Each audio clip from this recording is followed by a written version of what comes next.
Winnie's amazing pumpkin. Winnie the witch ate a lots of vegetables. She liked broccoli, cauliflower, cabbage, and parsnips. She really liked peas, carrots, beans, potatoes, and spinach. But she loved pumpkin. She loved pumpkin soup, pumpkin pie, and pumpkin scones with pumpkin seeds on top.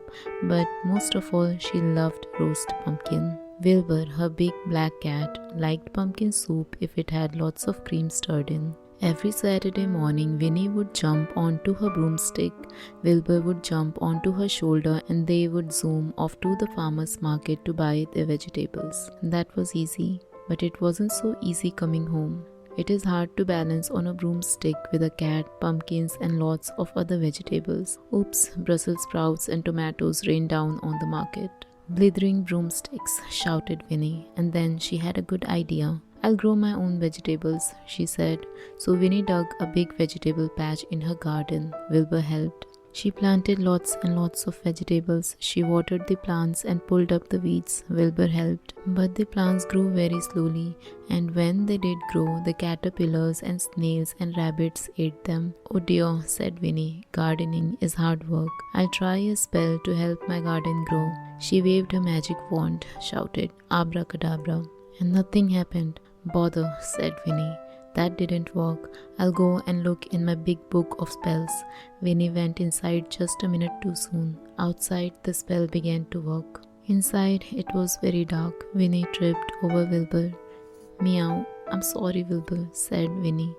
I didn't see you. It is so dark. There must be a storm on the way. She looked out of the window. It wasn't a storm. It was Winnie's garden. The vegetables were growing so fast they covered all the windows. I'd better go out and stop the spell, Winnie said. But the door wouldn't open. An enormous cabbage was in the way. Winnie rushed upstairs, climbed out of the bathroom window and slid down a giant beanstalk. Wilbur climbed down behind her. This is fun, he thought, until he met a giant caterpillar. Everything in Winnie's garden was enormous, gigantic, stupendous. A beanstalk was growing up into the clouds. The cabbages were as big as cows. The rabbits were bigger than cows. An immense pumpkin vine was curling around Winnie's house. And there on the roof was a huge pumpkin. Oh no, shouted Winnie. The pumpkin will squash my house. She waved her magic wand, but just as she shouted Abra, crash, cadabra, the gigantic pumpkin crashed to the ground. Winnie's enormous, stupendous garden shrank back to the way it was before. But the pumpkin that had broken off the vine was still a massive, monstrous, amazing pumpkin. Winnie chopped a doorway into the pumpkin. She made pumpkin pies, pumpkin scones, pumpkin soup with cream for Wilbur, and an enormous dish of roast pumpkin. But there was still lots of pumpkin left. So she put a notice on the gate. Free pumpkin, help yourself. People came with their bowls and baskets and even wheelbarrows, and soon the pumpkin shell was empty. What shall I do with the pumpkin shell? Wondered Winnie. It would make a good house, but I already have a house.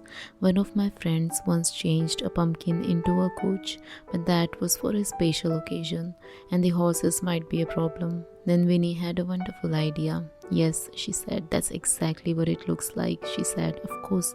She waved her magic wand, stamped her foot, shouted, Abracadabra. And there, in Winnie's garden, was a bright orange helicopter.